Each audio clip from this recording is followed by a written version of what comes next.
Hi folks, this is John from Sharp Mountain Games, and today we're playing Star Wars, and this is episode 4 of this series.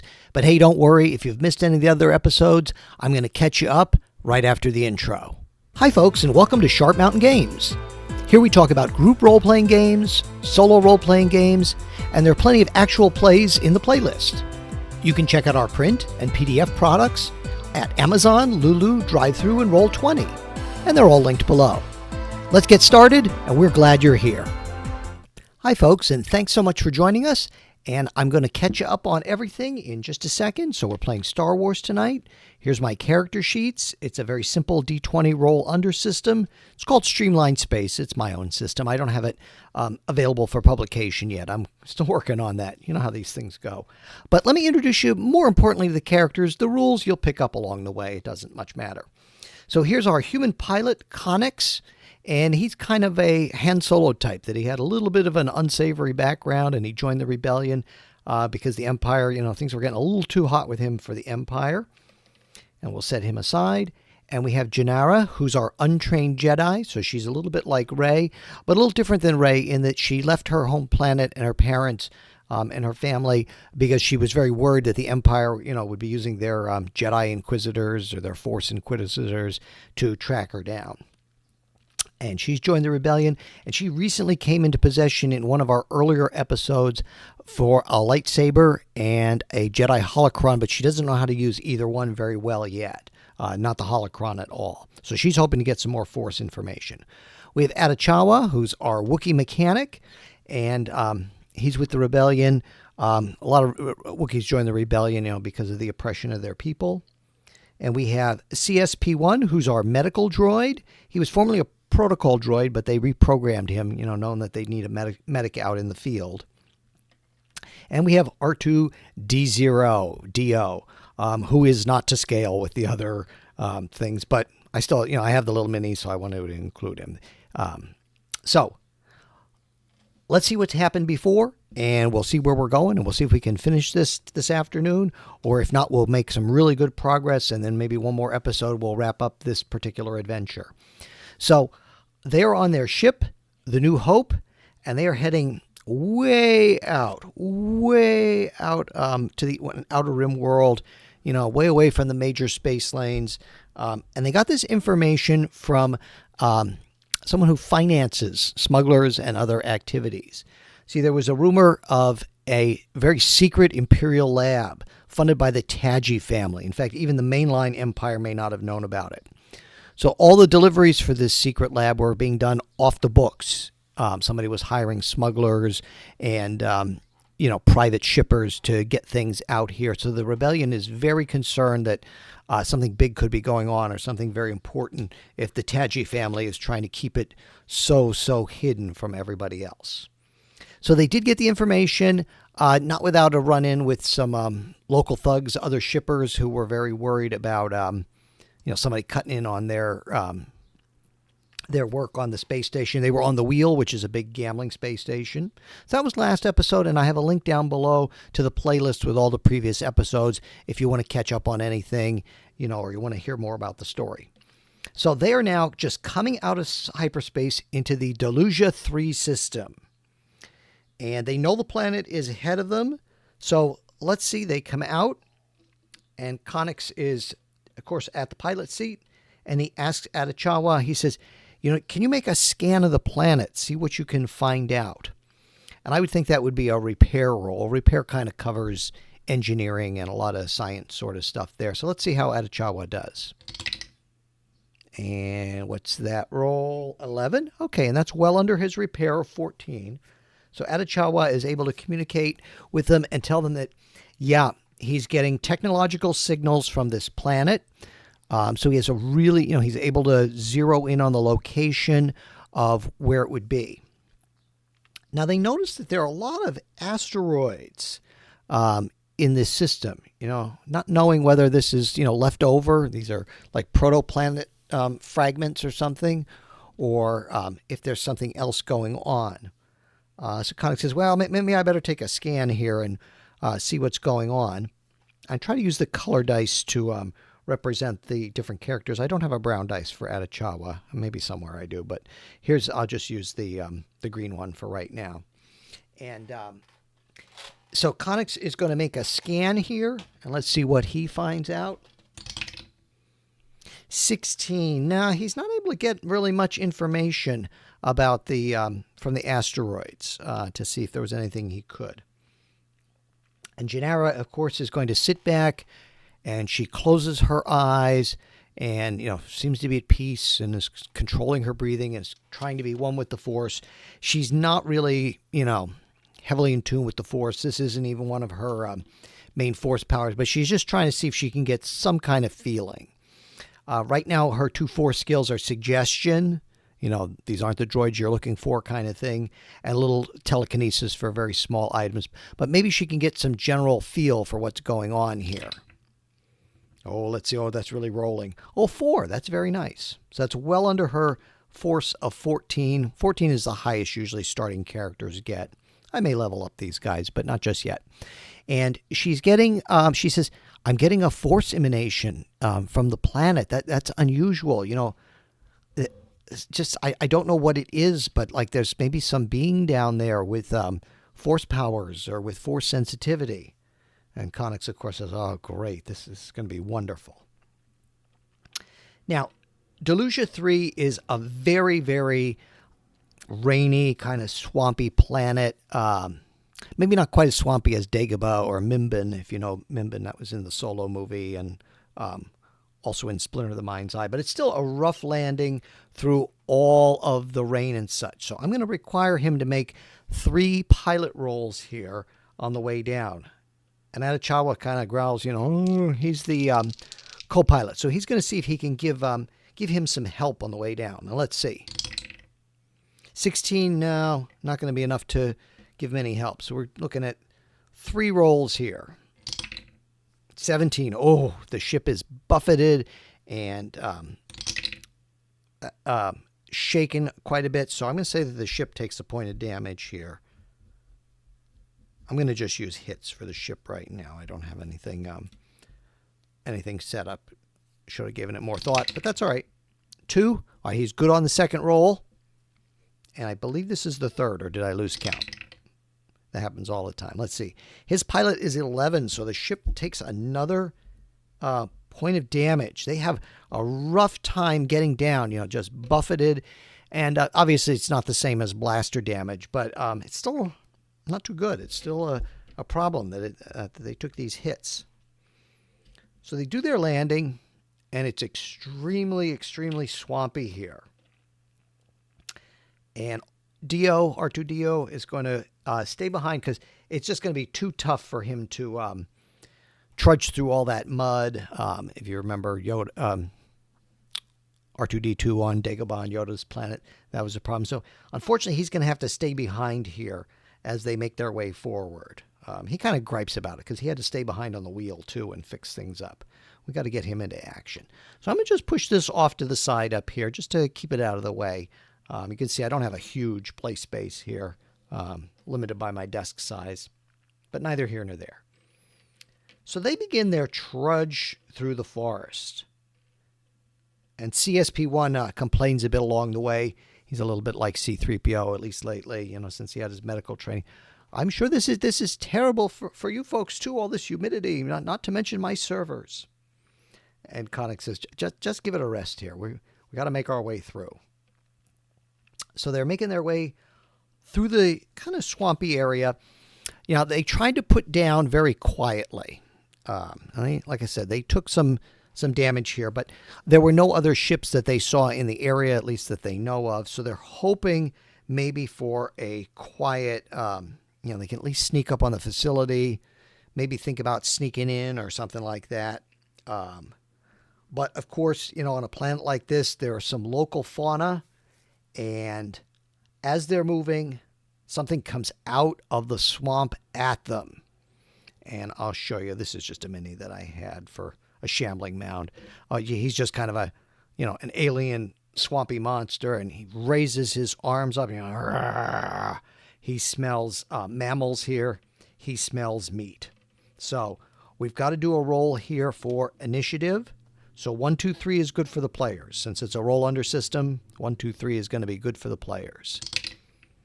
4, no, it is not good for the players. So this thing charges at them, comes in, and starts taking some swipes here. And he gets 2 attacks.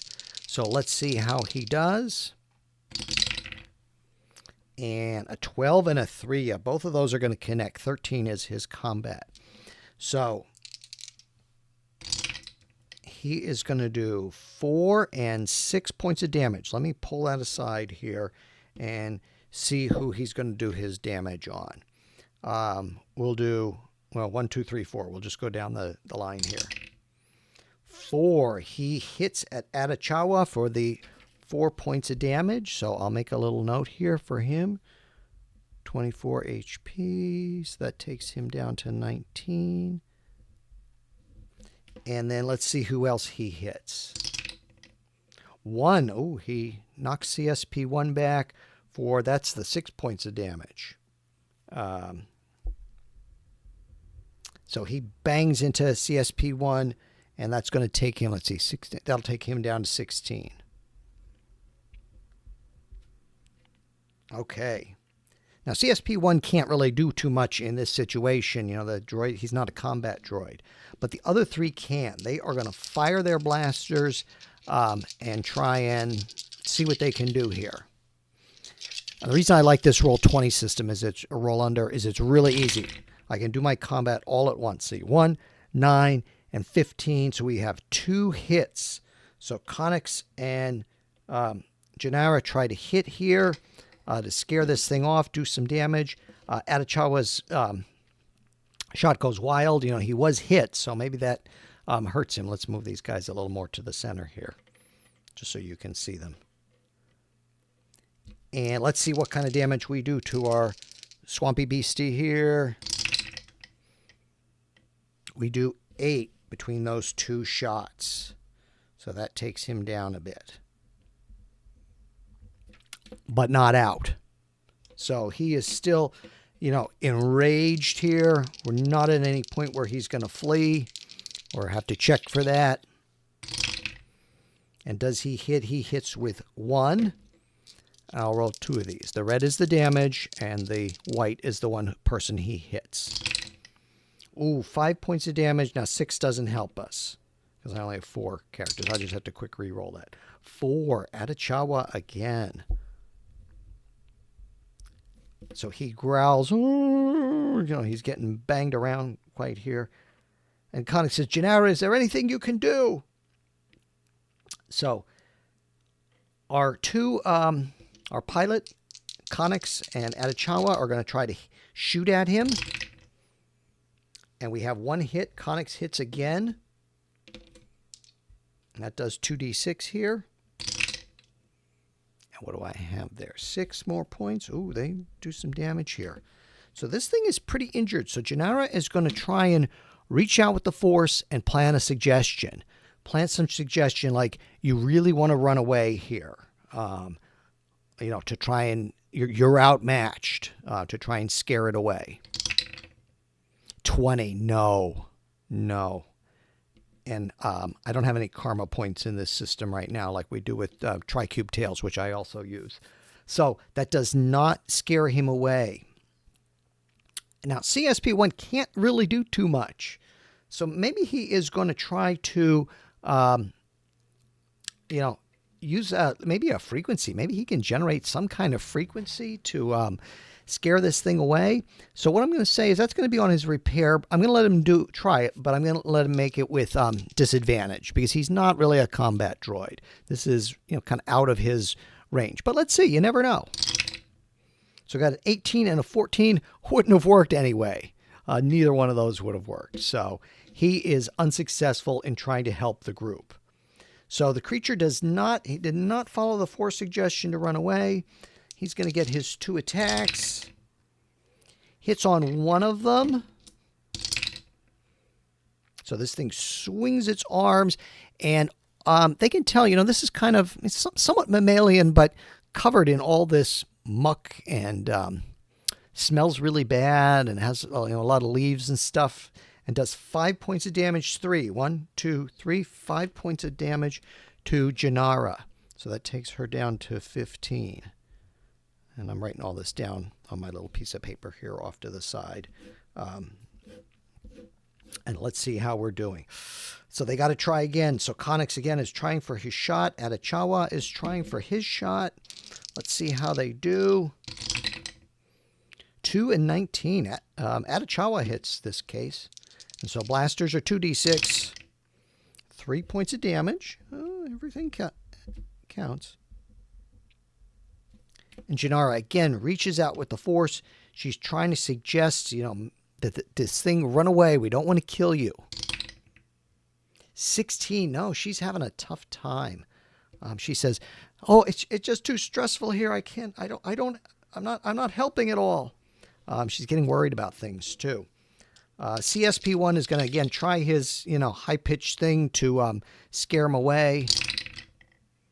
So we're doing that with disadvantage. No, it's not going to work. I can't see the red dice. That's a 19. No, that's no good either.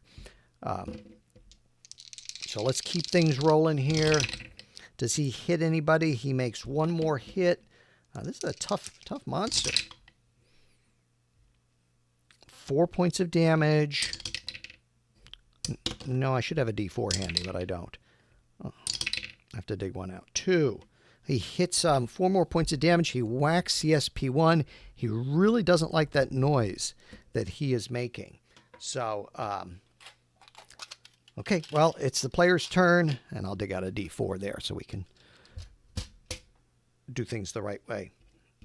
All right, so Janara says, she hates it. I hate to do this, but she gets out her blaster too. So the 3 of them are going to blast at this thing. And I'll just play oops, that was a 20. I want to be honest and play it the way it was. So 2 hits on this thing. 4 and 8. So this thing goes down. Now, I'm going to rule that they probably would have had their blasters on stun in this case. I'm not using any special stun rules, at least right now.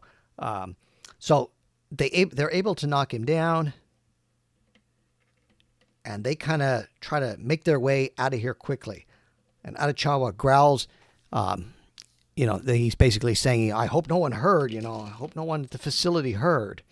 But of course, they have no way of knowing that right now. So they try and find some cover. They try and find some bushes and shrubs or things like that to kind of get behind. These will be that's not great, but these will be our bushes and our shrubs for right now, because they're going to try to regroup here. Now, CSP1 has 5 charges in his med kit. So he is going to try and heal them up. So he says, Mistress Janara, let's take care of you first. So the way that works is he rolls. If he's successful, he gets 2d6. If he's unsuccessful, he only gets 1d6. And of course, he uses up a charge from his medical kit. And I'll have to make a note of that. So 13 and his medicine is 14. So he is successful. And let's see how he does here. 3, 4, 5. So he's going to use one of those up. So 2d6. And what do we got? 7. So does that get Janara back to normal? Yes, it does. But he used up one of his charges here. And then he is going to turn his attentions to Atachawa and see what he can do. And Atachawa took a good beating there. He lost a total of 10 hit points. So let's see how he does. 15. So he's unsuccessful. Maybe he needs to have his Wookiee programming upgraded here a bit. But he's still going to do 1d6. That's kind of the advantage for doctors. 5. So he is able to get Atachawa 5 hit points back. And Connix says, well, you took a little bit of a beating here too. Now, he only has a field kit, so I'm going to say that maybe be 1d6. Connix and Atachawa. And Atachawa, let me do this, because he's the mechanic. So 14, he's under 14 to get 1d6. 15. Now, he's just not able to do much for CSP1 because, they're out in the field. So let me make a little note here where everybody is, just so I know for moving forward. So this has turned out to be, a more dangerous planet than they thought. And Janara says, I want to check that beastie. Let's just say she goes back. She said, I just want to see if I can feel anything through the force here. 14, just made it. She's not able to get a lot of detail. This is not specifically her area. But what she gets is this sense that something's troubling this creature, that this was maybe not only food behavior or hunting behavior, that something else made this thing particularly aggressive. And she shares that with the group. That there's something else up ahead. We've got to be very cautious. So at this point, they're going to get a little bit closer to the facility. And this will be the doors of the facility. These are just, as you can tell, these are just dominoes that I painted. I've seen people use Jenga blocks. Those work really well, too. I have some of those as well, but not here. So this will be the main door of the facility. Now, what they can see is this is a very prefab facility. It's not super big. There's, not a huge thing, but it's very much, that things were landed here and quickly put up permacrete and things like that. And they can see this from the bushes, and it is raining really hard here. It's just a miserable trip, miserable all around. And they kind of got to sneak up. And let's see who has the best sneaking. Would probably be Janara. So let's see if she can sneak up. Let's hope that she can sneak up and see what happens and see what she sees up at the main entrance here. 11. Okay, now her force is 14. Or excuse me, her survival is 11. And she just got an 11, so she just made it. Now, I'm trying something new here. I'm trying these little tokens. I wasn't sure how well they were going to show on film. I just have them taped to a little, like a little miniature base that I have here. Because I didn't want to buy anything until I decided and saw how well they look. I think they look pretty good. But that's neither here nor there. That's a John thing. So there are 2 stormtrooper guards whom she sees. And she comes back and she tells them, she says, there's 2 guards and they're guarding the door. It doesn't seem to be, really well fortified because this is so secret. They probably couldn't bring a lot of troops out here. And Koenig says, yeah, this is all off the books. But we still have to get past those guards. How are we going to do that?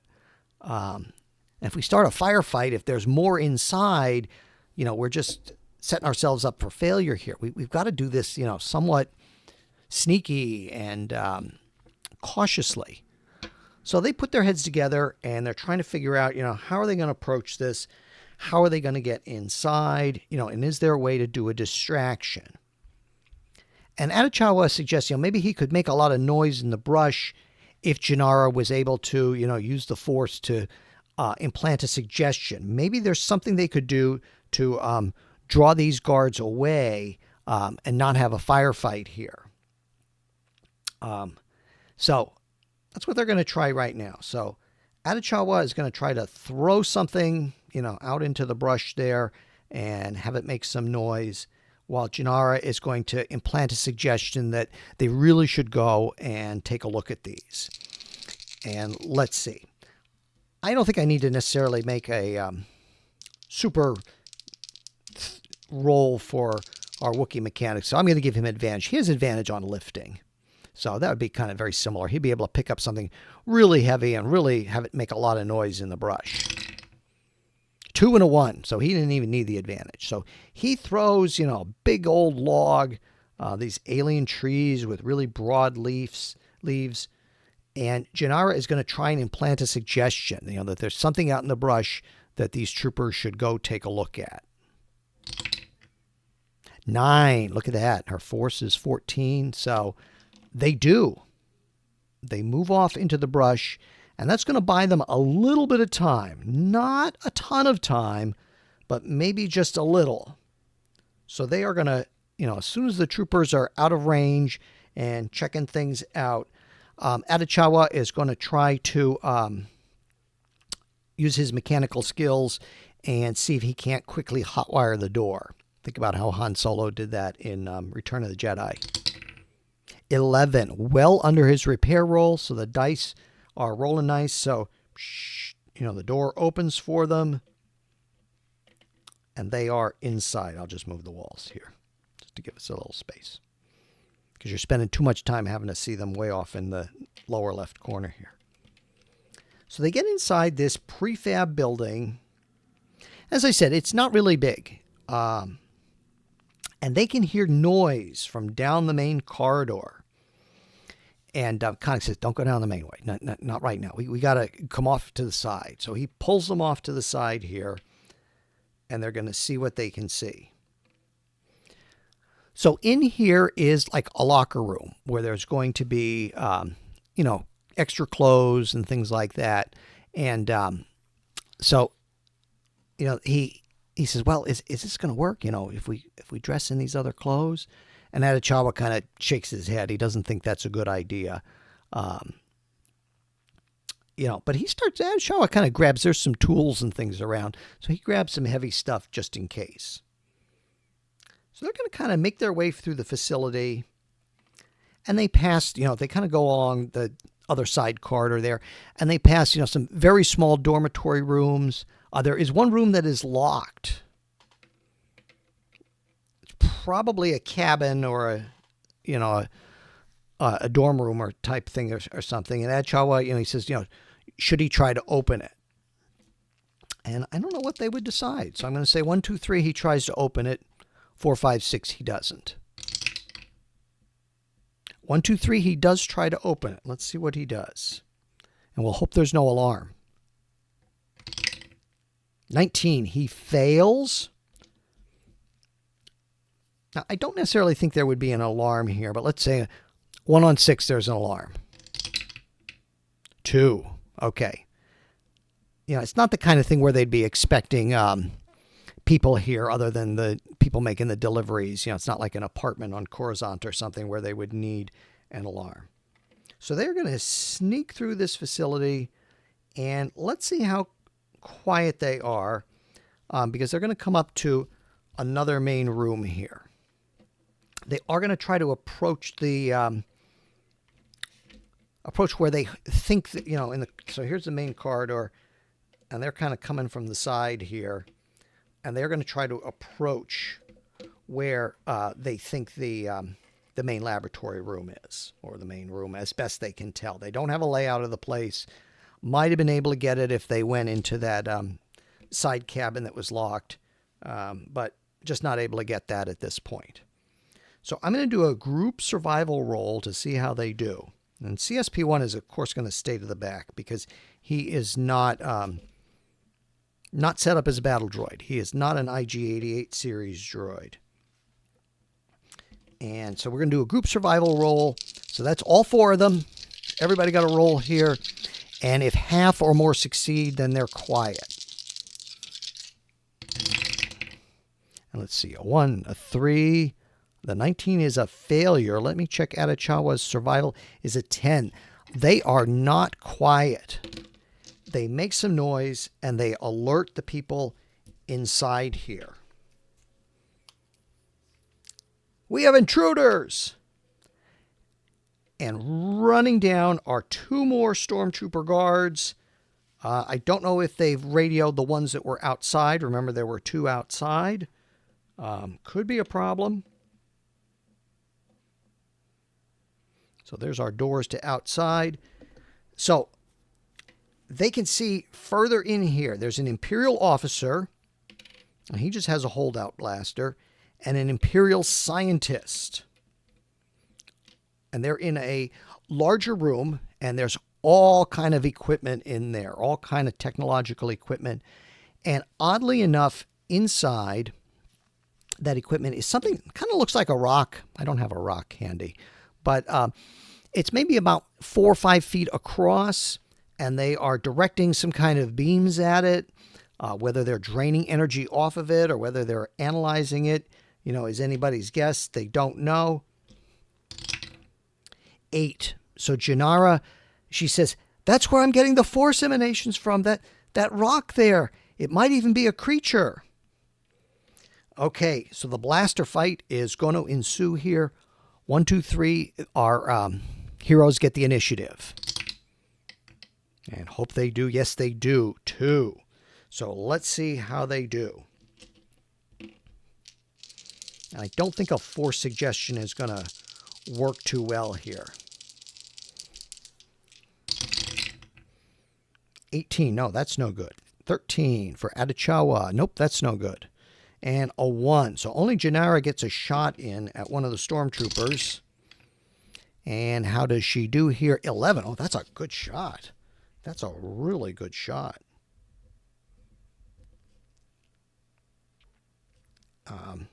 That takes him down quite a bit. They're not one-hit wonders like in the movies, but that does help quite a bit.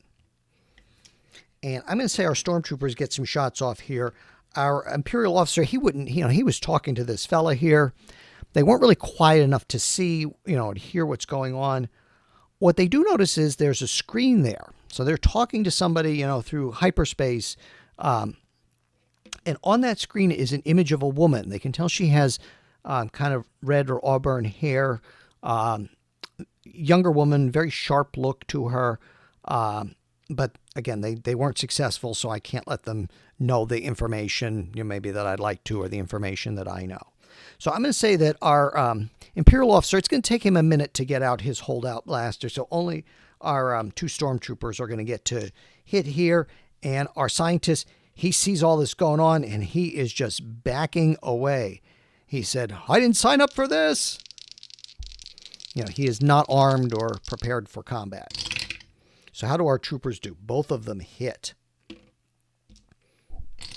And let's see. They hit for 8. And who do they hit? We'll do 1, 2, 3, 4. And what did my D4 come up with? 4. They hit Janara for 8 points of damage. I'll have to make a note of that here. Yeah, that's not good. That's not too good. And Connie says, we got to get out of here.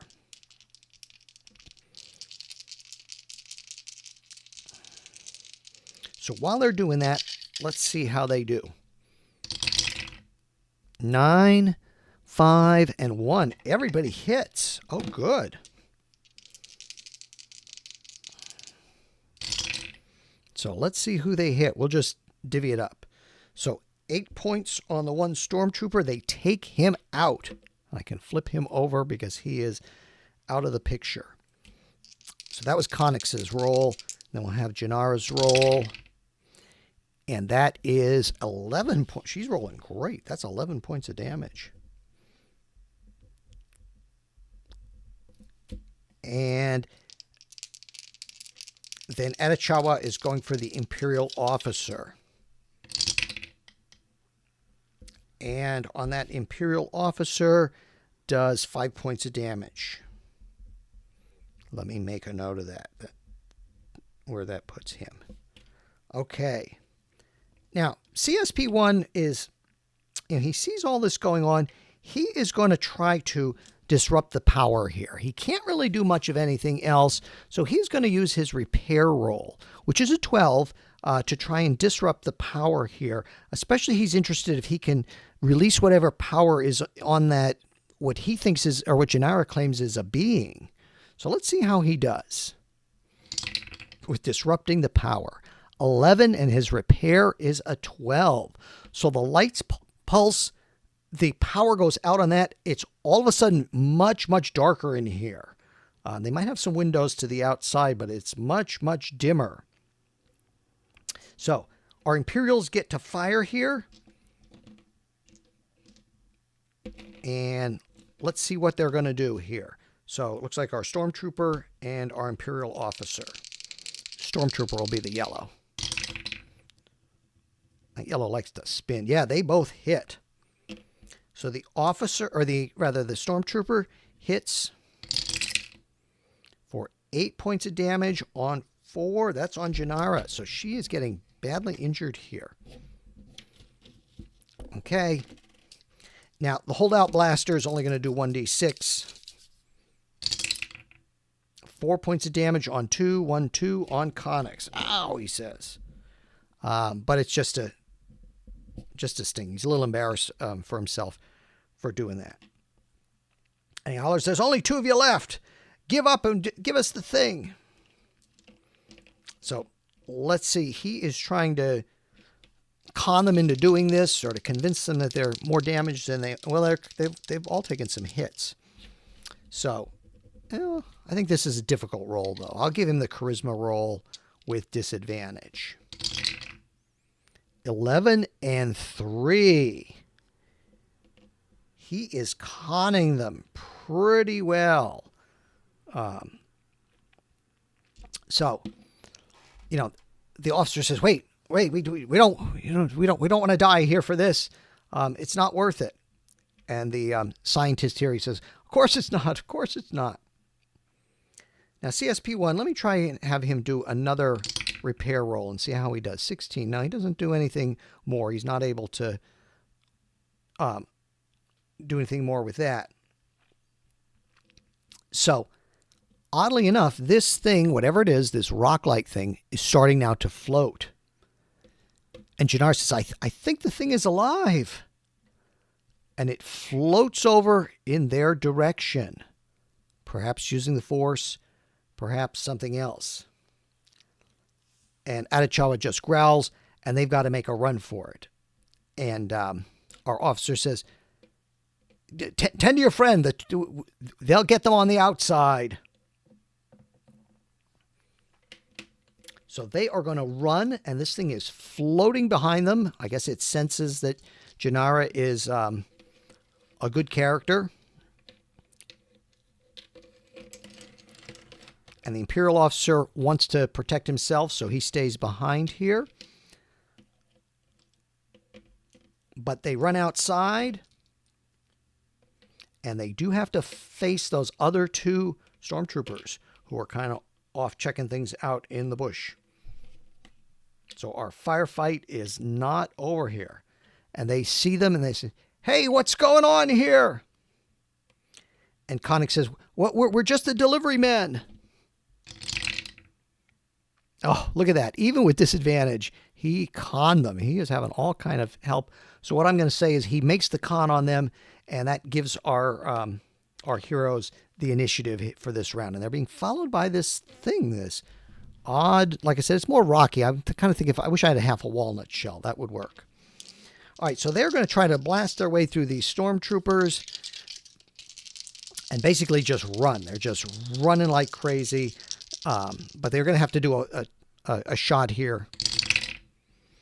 And let's see, is 11 any good for Connix with his combat? Just barely. Just barely. So we do 8 and 5 on the stormtroopers. So let me see what that does. Okay. Blast them. Don't let them get away. So they are going to make their shots. 2 hits. Let's see who takes some damage here. We'll do 1, 2, 3, 4. 1, 4, 8. So Atachawa gets a good blaster bolt, and then I have to check the second one here. And I am watching our time. 2, 4, 9. So 1, 2. That's CSP1. And would he take 9 points of damage? That's quite a bit. So he is really in bad shape here. And Connix says, just shoot so we can get away. So they're going to fire, and if they're successful, they're not going to do any damage. They're just trying to distract the guards here. And if they do that, I'm going to give them advantage on fitness rolls for getting away. So we've got 3 people to fire here. Let's see how they do. And let me just check. Is that good enough for him? Yeah, everybody's good. Everybody's good. Just barely for Atachawa. He's not a huge combat guy. So they fire like crazy, and they're just running. And this thing, again, is hovering behind them. And So what I'm going to say, rather than give them advantage on the run, what I'm going to do is I'm going to say that's going to be disadvantage on stormtroopers. This is going to be their last firing round here. Probably, if they can, maybe they can lose them in the swamp. So Stormtrooper 1 at disadvantage. Yes, he misses. Stormtrooper 2 at disadvantage. 14 and 13, I think. What did I have them at? They had them at 13 for their combat. So misses. Now we're going to do a survival roll here to see if they can lose them in the swamp. However, Janara, rather than survival, she's going to use the Force to try and, send confusion out to them. So let's see. So we have 3 survivals and a Force roll here. And how did we do? 13 for CSP1. So that's not good. 19. That is not good. The other 2 are okay. So half of them succeeded, and if half or more succeed, that's considered a success. So she plants this Force suggestion that confuses the guards. Huh? What? What's going on? And they race up to the New Hope, which is their ship. R2-D2 has the ramp down so they can get on. They get on, and this thing hovers behind them and gets on the ship with them. And they blast off here, trying to really make some time and get into hyperspace here. And now the real question is, what's that creature? Is it a creature, or, what is it, and why did it follow them?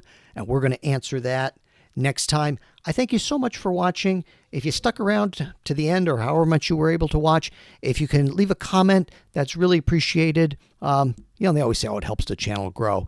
That's not what I'm worried about. I just like the comments, because it gives me something to respond to. Helps me know whether I'm doing the right thing. Did you like the tokens, or did you like it more lo-fi with the little figures? Whatever. But thank you for watching, and I hope you have a great day.